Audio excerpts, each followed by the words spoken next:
Good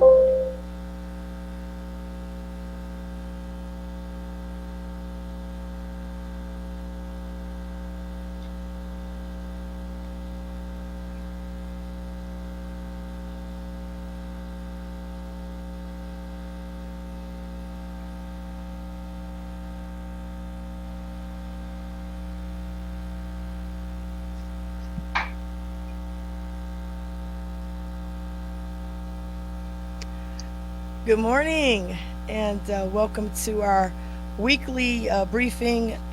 And I am Commissioner Alicia Reese, and I'll be hosting the briefing today. And I'm joined by the famous Jay and Vicky, who will be interpreting for us. Couple things that we wanted to update folks on as it relates to COVID. Hamilton County has 79,084 cases, which is a slight increase. Hamilton County presumed recovered 75,858, which is also a slight increase. Hospitalizations 3,014, and deaths 1,183. Now, we are still promoting folks to get vaccinated. And 2 weeks ago, we announced where you can go and get vaccinated without having to get an appointment. We had walk-ups, and we tried that pilot, and that pilot expanded.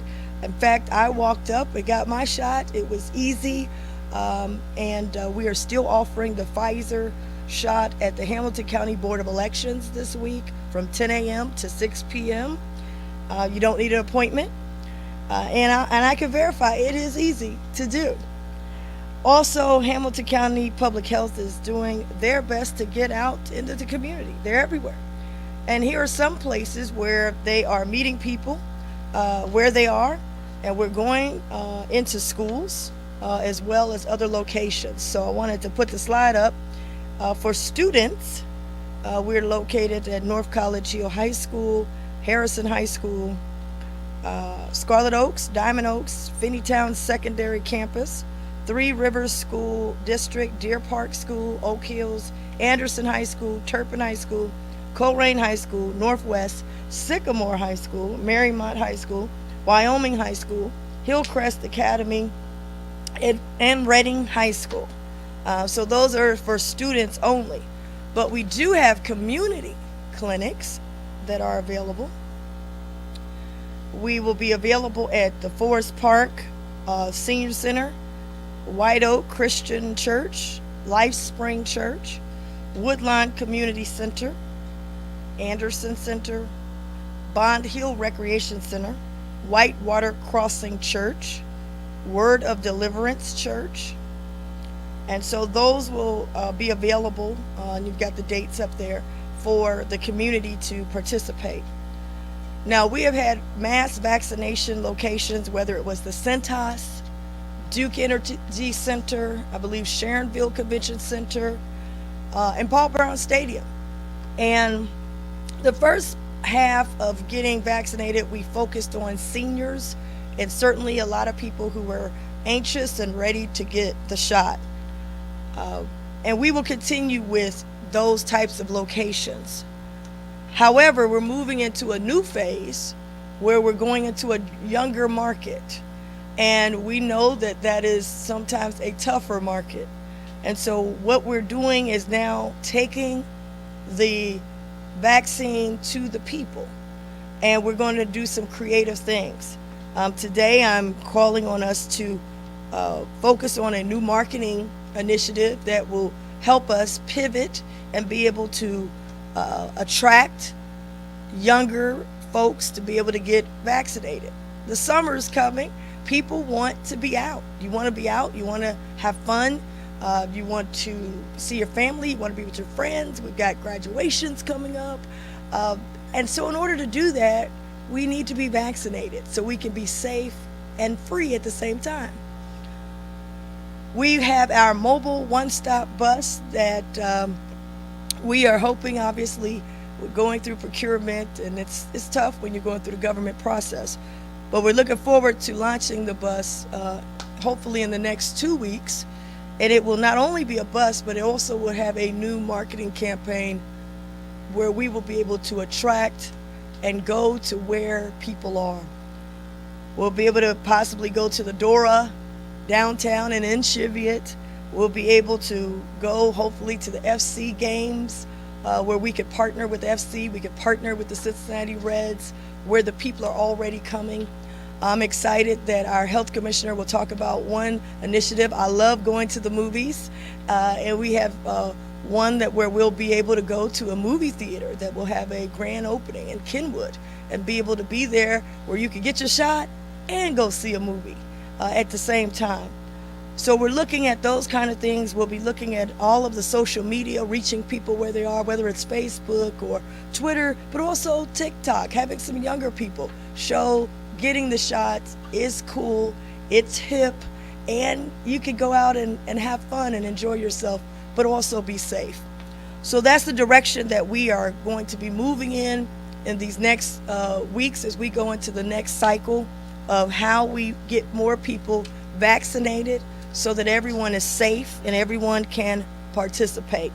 With that, we have our Hamilton County Public Health Commissioner here, Mr. Kesterman, who will give you an update on where we are as it relates to COVID-19 and public health.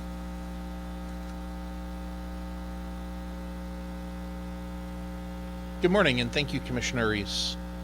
I continue to be excited about the progress we're making with our vaccination efforts here in Hamilton County. Each week we see more and more people vaccinated. This week we are up to 332,000 Hamilton County residents having received their first vaccination, which is phenomenal. We're making great progress. I want to start off by taking a look at some of the numbers. We continue to look back to December as being our peak with 716 cases per day. Today we are closer to around 100 cases per day, and that's been fairly consistent now for about a month and a half.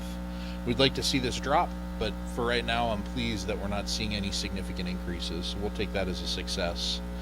Always remember though, there still remains, with 100 cases per day, a lot of opportunity to get sick in our community. There are over 3,200 active cases of COVID-19. So just continue to use caution. If you're vaccinated, less caution is necessary. If you're not yet vaccinated, now's the time to get vaccinated so you can contribute to lowering our cases in Hamilton County. In addition, I wanted to provide an update on the variants that we know about. At this point, there are over 33 known cases of variants in Hamilton County. It does take a couple weeks for the lab results to come back, so most likely this data is behind. We know that we will continue to see more and more variants here in Hamilton County and across the U.S. These variants spread very easily. Once again, though, the good news is the vaccines are effective against the variants. So if you're concerned about the variants, please get vaccinated, and it will hopefully ease your concerns. Very closely tied to cases is our reproductive number. We have continued over the last couple months to hover right around 1.0. Today we are at 0.4, and for the region we are also at 0.0. We are also continuing to watch closely our hospitalizations and intensive care unit admissions. Similar to what I've been sharing, we've not seen any significant changes. At this point in time, within our hospital systems, we have 150 patients per day, as well as 32 individuals within the intensive care unit. Those two numbers are for our 14 county hospital system, or our 14 county region, and are certainly higher than we would like, but at a level that is manageable. So that's also good news. Shifting over into vaccine, we as a community, as mentioned, are making significant progress with our vaccination efforts. 41% of Hamilton County residents in total have been vaccinated thus far. If you remove those individuals under the age of 16 who are not yet eligible to be vaccinated, we are much closer to 46% of our residents having received their first dose of vaccine. We've made significant progress. Also, I think it's really important to highlight the governor's strategy from day one was to vaccinate individuals that were older than 65 years of age. To date, individuals over the age of 60, we've been successful at vaccinating nearly 75% of them, or 3 out of 4. This is huge in helping to reduce hospitalizations and serious injury. As we continue to move forward, we know we will continue to have to bring doses to where folks are. Our agency, Hamilton County Public Health, has tried many new strategies over the last couple weeks. We will continue to shift our strategies to make sure that we are getting vaccine to the community where it's needed. As Commissioner Reese indicated, our clinics are now walk-up, so if you hadn't been sure if you wanted a vaccine and now you know you want one, please visit any of our locations. We're trying to make this as easy as possible. As we move into the coming weeks and we hear conversations about there being appointments, I think there's a fear that we're not filling appointments. And I know in Hamilton County, there are a bunch of providers, well over 50 providers providing vaccine. When I look at just my numbers though for Hamilton County Public Health, we have really been doing a good job of getting into the community. When I look at last week, the week of 4/18 to 4/24, we administered 21% more vaccine than we did the week before. We still have appointments available, but we're still doing a good job getting vaccine into the community. We just are shifting strategies, and we're looking at all of our providers and asking them to continue to make strategies easy for folks to get vaccinated. Lastly, I guess the good news that we're hearing out of the federal government comes at a time where folks are now able to finally get a vaccination appointment. Why are we getting vaccinated? So we can get life back to normal. The CDC yesterday announced that if you're vaccinated, you can get together with other folks inside your home that are also vaccinated. Previously, there was a limit to one other family, and they've kind of lifted that restriction. In addition, fully vaccinated people can now go outside safely without wearing a mask and without any concerns. You know, I've seen a lot of social media complaining about being outside and not ever wearing a mask. And if you could safely social distance, the public health message was that's okay to not wear a mask. But what we find is that often in crowded areas, you weren't able to social distance. What the CDC is saying is that at this time, it's safe if you're fully vaccinated, unless you're in really packed in, crowded outside areas. So just one more indication that we're trying to get things back to normal, and we look for more science to help us guide our way in the coming weeks ahead. Thank you.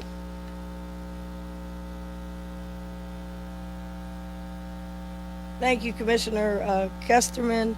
And again, I think it's very important to note that we have to be flexible, and we're moving into a new phase of a different audience to get the vaccine. And we're looking forward to working on a marketing strategy that targets that group. Marketing is my thing, and whenever you're going to different groups of people, you have to communicate to them in different ways. So I'm looking forward to it, and don't forget, we will be at the movie theater in Kenwood, and that will be something unique and different as well. I also chair the Economic Relief and Recovery Task Force, and we had a relief-a-thon, and we created a website, 513relief.org, and in that relief-a-thon, we talked about what economic relief is available. I wanted to announce 3 new programs that we have that we'll hear in a minute a little more about. Programs from the SBA restaurants, attention restaurants. There's an SBA Restaurant Revitalization Fund, and you're going to hear a little bit more about that. It's under the American Rescue Plan. It provides $28.6 billion in emergency assistance for eligible restaurants and bars. That's very important as we're reopening. We want to make sure our restaurants and bars are the ones that are able to take advantage of this relief. And they're expected to start taking applications starting this Friday at 9 a.m. And I believe it's a first come, first serve, but you'll hear more about it and about a webinar that's available to help you navigate through it. Second, we've got the SBA Shuttered Venue Operations Grant Program. Now that was kicked off before. The website crashed, the federal website crashed, but it's back open now for a second time, and it reopened on April 26th, and that's for venues that have been affected, theaters that have been affected from COVID. And so we want to make sure that our eligible entities apply. Also, we are proud to announce here in Hamilton County, Child Care Debt Relief Fund. The applications are open now. So if you have a past due child care payment that is owed to a Hamilton County child care provider. You can apply for this. And you can apply right now, and you can go to 513relief.org to apply. The deadline, however, is midnight Friday, April 30th. So you should apply right now, apply tomorrow, but at midnight, that will end that program. So we want to make sure that we get economic relief information out to you. And of course, we still have the rental assistance program, all of those things right at 513relief.org. Now, I'm happy to have with us Patrick Longo, who is the president and CEO of HCDC, and he participated with us with our Relief-a-thon.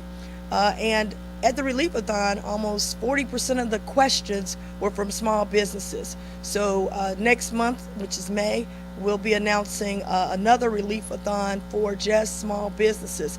But Patrick is here to talk to small businesses, restaurants, bars, small businesses on what's available right now to help them so that we can make these deadlines with the American Rescue Dollars. Patrick? All right. Thank you, Commissioner Reese. I'm going to start to share a screen here.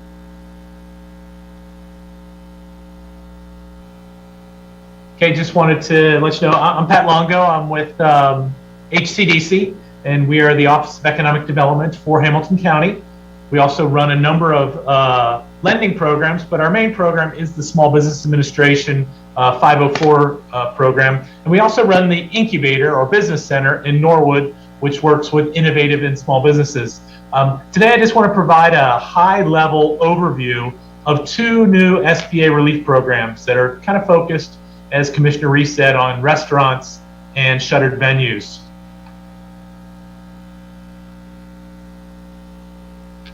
Here's program number one. This is targeted to our friends in the restaurant industry. This is the Restaurant Revitalization Fund. And as I see, and I'm kind of moving my cursor around here, the registration opens this Friday at 9 a.m. and registration is getting some of your basic information into the system. And it also will give you the opportunity to see what kind of information you need to start to gather as you do the application process. The actual application portal will open on Monday, May the 3rd at noon. And as Commissioner Reese said, there's almost $29 billion available. Now, we also want to let people know that there's grant funds up to $10 million per business, which that would be to a business that might have multiple locations, but no more than $5 million can be granted to one physical location. Now, with the Restoration Revitalization Fund, they have learned, they being the SBA and the federal government have learned from the PPP program, and they want to really have this program is taking steps to ensure that equitable distribution of the relief is going to occur with a very strong emphasis on small businesses. So the first 21 days of the program that it's open, the SBA was going to prioritize funding applications for women, veterans, and socially and economically disadvantaged individuals. After day 21, all eligible applications will be funded on a first come, first served basis. So my note to all Hamilton County restaurants is get your applications in as soon as you can, starting Monday. $9.5 billion of the fund, of the almost $29 billion, has been set aside for businesses with less than 1.5 million in annual revenues. So as you can see, they are truly trying to emphasize the small business component. Now, I'm not going to read through all of this list, but I wanted you to take a look and see at who's eligible. Obviously, it's restaurants, but also you can see that bars and saloons and taverns are there. Bakeries, but there's a caveat on bakeries. On-site sales to the public must comprise at least 1/3 of their gross receipts. And you will see that caveat on a number of those that are here. I also want to point out that tap rooms and microbreweries are also eligible, but they have that same on-site sale to the public comprise at least 1/3 of their gross receipts. So you can see it is a very, very nice list, a very all-encompassing, and we like that this is very broad. So what can you use the funds for? Again, not going to read through the entire list, but obviously payroll costs are a key. They want to see that we're keeping employment levels up. Rents and mortgages, but a note on those, they cannot include prepayment of rent. So it has to be in the current month situation. You've got maintenance expenses. You can use funds to construct outdoor seating. But I really want to kind of point out that one of the key things here is that business food and beverage expenses are included as a potential usage. That is very key. That's the inventory, kind of the lifeblood of our restaurant industry. And then obviously traditional operating expenses. But I point to the bottom of the page. Recipients are not required to repay the funding as long as funds are used for eligible uses no later than March 11th, 2023. So our restaurants have the ability to use these funds for up to almost 2 years to help them with their operations. I gave you a very high level on the SBA Restaurant Revitalization Fund. If you want to learn more, here is the website, www.restaurants.sba.gov. Very, very helpful website. So the second piece that I wanted to talk about is the SBA's Shuttered Venue Operators Grant Fund. This opened last Saturday, and as Commissioner Reese told you, it did have some crashes. It did take a little while for the SBA to work the kinks out. There is a little over $16 billion available. The eligible applicants may qualify for grants equal to 45% of their gross earned revenues. And in a real quick perception, if my restaurant did $100,000 last year, I would be able to qualify for up to potentially $45,000. The maximum grant amount is up to, I said restaurant, if my, I should have said if it was my theater that generated $100,000. The maximum grant amount up to $10 million. And the SBA is accepting, I want to point this out, on this program on a first in, first out basis. And as they receive those, they're going to be allocating those applicants to respective priority periods as it receives applications. And I'm going to let you know what those priorities are here in a moment. And of these funds, of the $16 billion, $2 billion is reserved for eligible applications up to organizations that have 50 employees or less. So what are those priority buckets? Well, in the first 14 days of this award period, they will be dedicated to entities that suffered a 90% or greater revenue loss between April and December 2020 due to COVID. On the second 14 days, days 15 through 28, this program will include entities that suffered at least a 70% or greater revenue loss between April and December 2020 due to COVID. And then starting on the 29th day, going forward, the grant program will include entities that suffered a 25% or greater revenue loss. So again, emphasis, get your applications in early. It will be first come, first serve, but it will be based on what bucket or what priority area that you are in. So who's eligible for the Shuttered Venue Operators Grant? Live venue operators or promoters, theatrical producers, live performing art organizations, museums, motion picture theater operators and owners, talent representatives, those that might represent people that work, shows and different things like that. But I also wanted to point out that additionally, entities of this type owned by either the state or local government, for example, a museum or a historic home, are eligible to apply if the government-owned entity acts solely as a venue operator, museum, etc., and does not engage in any other types of activity. So again, yes, this is a very narrow program, but a very needed program for a part of our economy that has been struggling, and that is our theaters and our cinemas.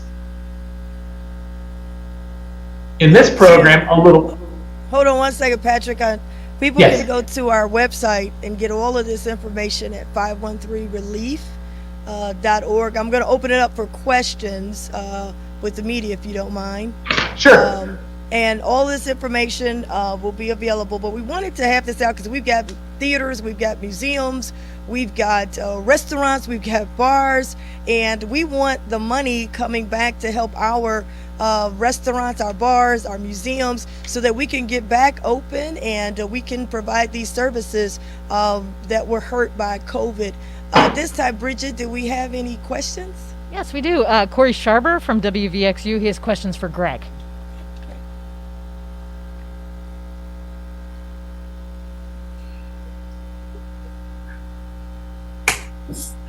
Good morning. Sorry to get away from the grants. I, want to get back on the sad topic that is COVID. Of course,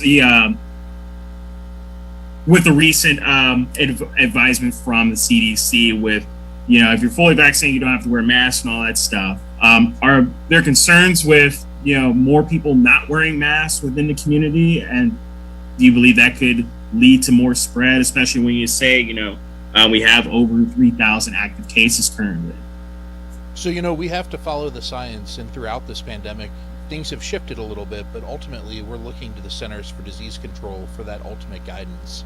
And I think even today, many would say they're taking an ultra-conservative approach in opening things back up, and they're doing so with the interests of protecting Americans. They want to make sure that we don't see any major spikes, and what they know is that if you're fully vaccinated, you are protected against both getting the COVID-19 virus, but also against spreading the COVID-19 virus. So really great news, and just one huge reason why, if you've not yet been vaccinated, why I would encourage you to do so now.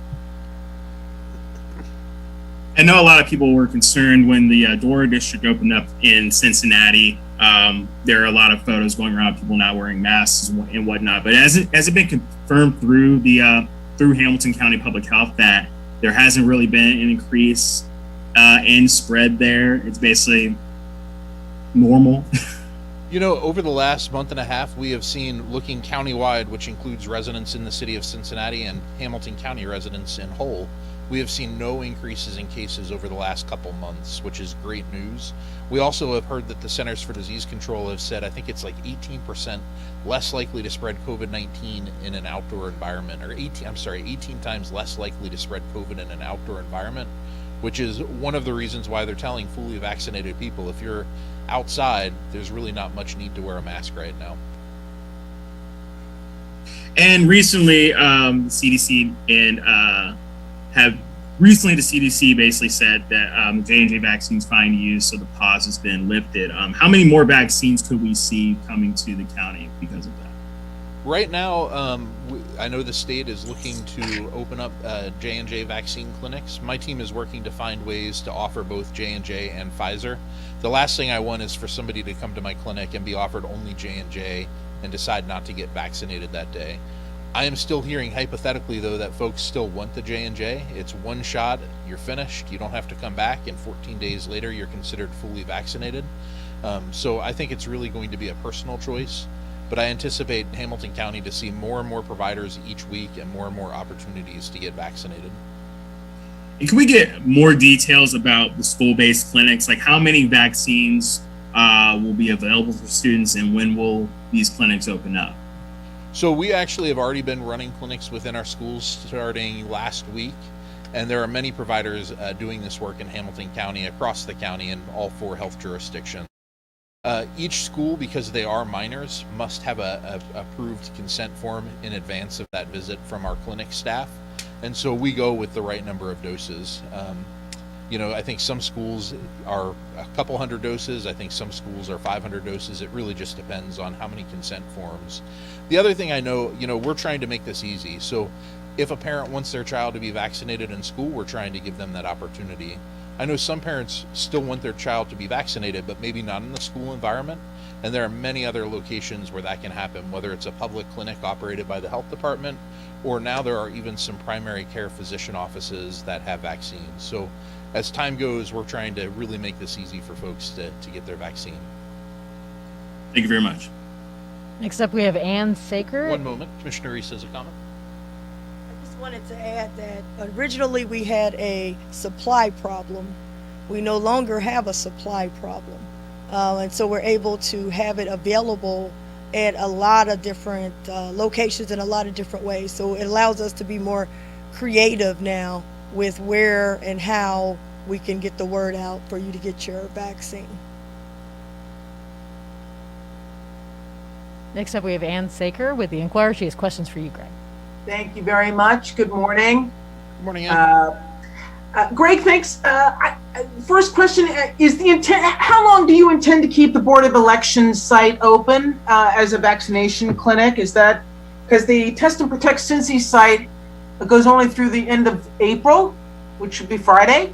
And I just wanted to know what the intention is going forward on that. So we will continue to operate there for the next few weeks, mostly second dose clinics. We are actually gearing up for the Board of Elections to get much busier.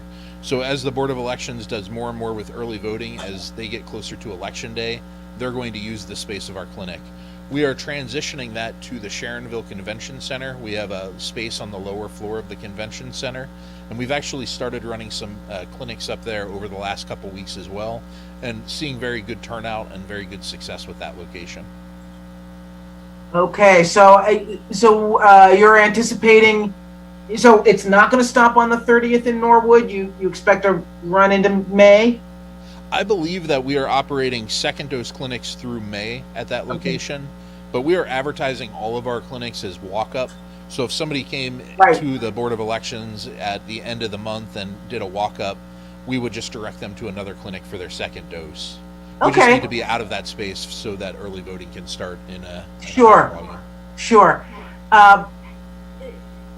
So I sometimes have been playing a game with myself and wondering what the pandemic would look like right now if we had not been able to launch a vaccine in December.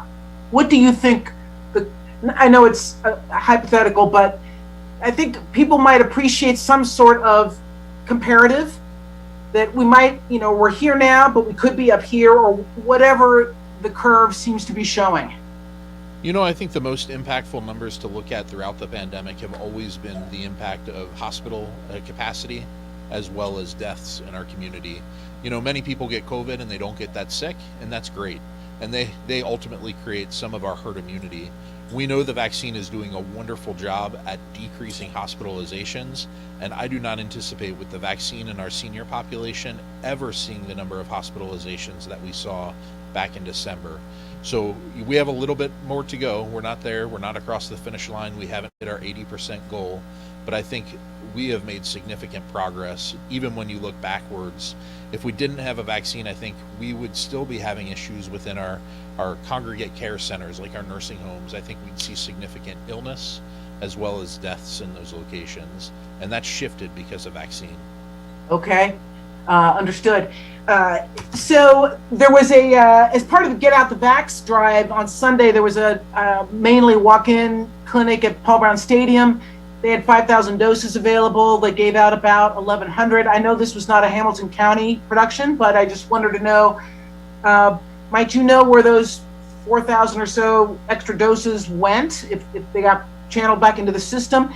And what your thinking is about the utility of a mass site like that as opposed to the more retail effort that you're pushing in the county? I think the first item I want to continue to push is what a great success that we got 1,000 people vaccinated at Paul Brown Stadium. That said, if they were counting on 5,000 people, we might have had extra resources dedicated to that location. And so it's really a function of us in the provider community shifting resources and making sure we're making adjustments. So I suspect large clinics that have 5,000, 6,000 people, we're going to start shifting away from that model. Even locations like my Sharonville clinic, where I stand up and could potentially run 200 to 400 people through, over time I may have to shift that model as well. So we'll continue to make these types of adjustments. With any clinic, the provider is responsible for keeping those vaccinations safe. And so I saw a article regarding the city of Cincinnati's clinic where they kept their vaccine frozen. And so if that vaccine is frozen, it can continue to be used at other clinics throughout the week that they're scheduling. I see. Okay, thank you. And then just a slight digression here, but related. Do you happen to know how many flu shots have been dispensed in Hamilton County this season and how that compares to 2020 or previous years? Do you have data at that level yet? I do not have flu shot data available, but on our website we do share information about flu hospitalizations, and this has been a number that we often refer to for decades when we talk about flu. Many people get the flu and don't go to a doctor; they just recover on their own. But Right. folks that transition into the hospital are easy to track, and they're absolute cases of flu that we can easily monitor. And it is extremely drastic to look at the last 5-year average versus this year, the number of individuals hospitalized with flu. In fact, this year, flu hospitalizations are almost non-existent. Right.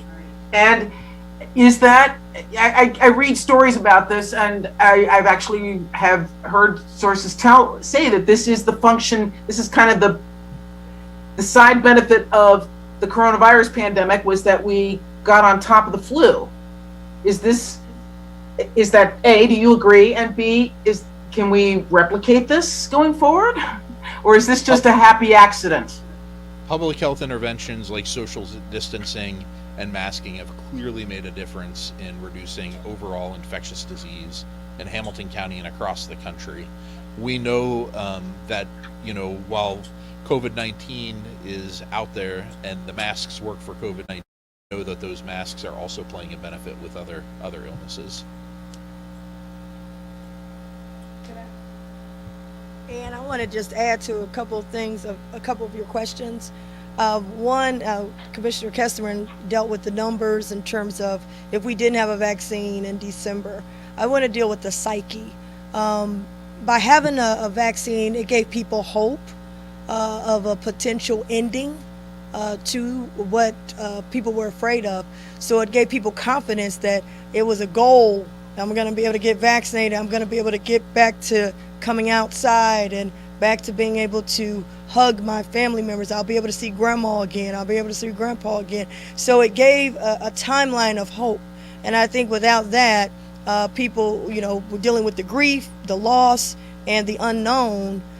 I think more people would have just, said, I don't know, maybe given up mentally about what we can do together. So it gave us a timeline of hope, some kind of plan of action.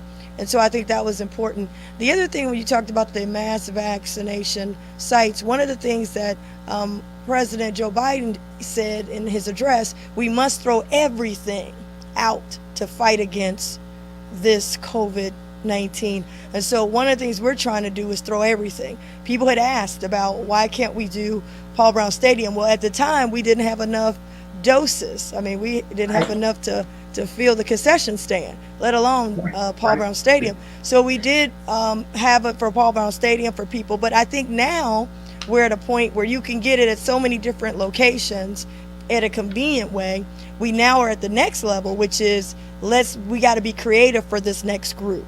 The younger group that's getting their information different places, different ways. We've got to go to them versus here we are, come to us. We've got to make it easy because they're used to having things easy in terms of now you don't have to register. You could just go there. And so I think the next phase that's why I talk about the marketing. The next marketing phase has to be how do we reach this audience and let them be the influencers. If they start to, just like with the older generation, when the older generation starts seeing someone in their choir got vaccinated at the church, oh, I can get it, or my neighbor got it, or the senior home, they got it. Now we've got to do that with the younger generation. They see someone younger getting it and they're doing it and it's a cool and it's a hip thing. It now has to be, this is the thing to do. Get vaccinated and have an awesome summer. So that's the next phase. And we do that by going mobile. We go to the movie theaters. We pull up at the Doras. We pull up at the FC games. We pull up at the Reds games. And even having some of them participate as the influencers now. So just wanted to add to that. And that's what we're doing, throwing every single thing we can at COVID. So you have no reason to say, I couldn't find the vaccine. I had no access to it. It didn't appeal to me. It was only for older people. It wasn't for younger people. We've got to have do things differently. And that's what we're doing every week, trying to come up with some new creative ways to do it. Okay, thank you. Maybe Mike Samet or Bridget Doherty could send us some more detail about the events at the movie theater in Kenwood and at the Dora at the Reds games, at FC games. If we could have a little more detail about that. You don't have to tell us here now, but Yep. if we could get that today, that would be very helpful. Sounds good. Thank you. Bridget, any more? Next up, we have Miana Massey from Channel 5, and she's got questions for Pat Longo. Hi, Pat. I just had a couple questions about the new grants that are coming to the community. Just kind of a general one. How are you guys feeling to be able to bring these to the community, and what do you hope it does for small business owners? Okay, well, this is a program that's a little different than like the PPP program where you went to your local bank. This is actually an application between you and the SBA. So there are some resources, and the 513 relief actually has some connectivity to that. You know, our local small business development center, women business center, our vet assistance centers, things like that in the community are going to be available. SCORE, which is the Service Corps of Retired Executives. So there are people that are out there that are getting kind of ramped up, to be able to do that. I see this as a very quality tool for both the shuttered venue and our restaurants. And I'm really hoping, because these are two segments that have just really been hurt over the last 15, 18 months. And I really think that this tool is really targeted to try to help the smaller versions of these restaurants, but also as days go forward, it'll hopefully help even some of the larger restaurants and shuttered venues in our community. And so is this new funding? Is this maybe a second or third round of funding like we've seen with PPE? No, this is first round funding for both of these, or for these targeted segments. So this is the first time, and this was funding that was approved in the early March federal legislation. So we've not seen something like this before. But yeah, have restaurants been able to take advantage of PPP? Yes. Or EIDL loans? Absolutely. But this is very targeted to both the restaurant and the shuttered venue organizations. Now, I know you gave how much money was available, but do you know just an estimate about how many businesses this could benefit, both of those programs? Actually, I don't have a number, and I'm not sure I've seen a number from the SBA. I know they negotiated with restaurants to try to figure out, how many are they going to be able to help all. Well, it is a first come, first serve, but they do have some targeted buckets. Obviously wanting to help the disadvantaged organizations, and some of the vets and women businesses. But I do not have a number that they are looking for. Okay. And then just two more questions. Now, if you've already received, you telling me that the PPE is different. If you already received some help through the COVID-19 pandemic, will you be, say, penalized, or will they look at whether someone has already received some funding? Now, you're both, if you received a PPP, and I want to make sure, I think I'm hearing you say PPE, and that's, a little different. Protection, right. Yeah, this is the PPP. You are eligible under both scenarios to do that. But there may be, and I would probably ask individuals to take a look at some of the frequently asked questions in both sections, because there is probably a page and a half worth of information on both of those segments. Perfect. And then just last question. I know when we do cover this, some other small businesses, say an auto shop or something, will say, well, what about us? Do you have any other initiatives, or is there some way they can reach out to you guys about help if they need it?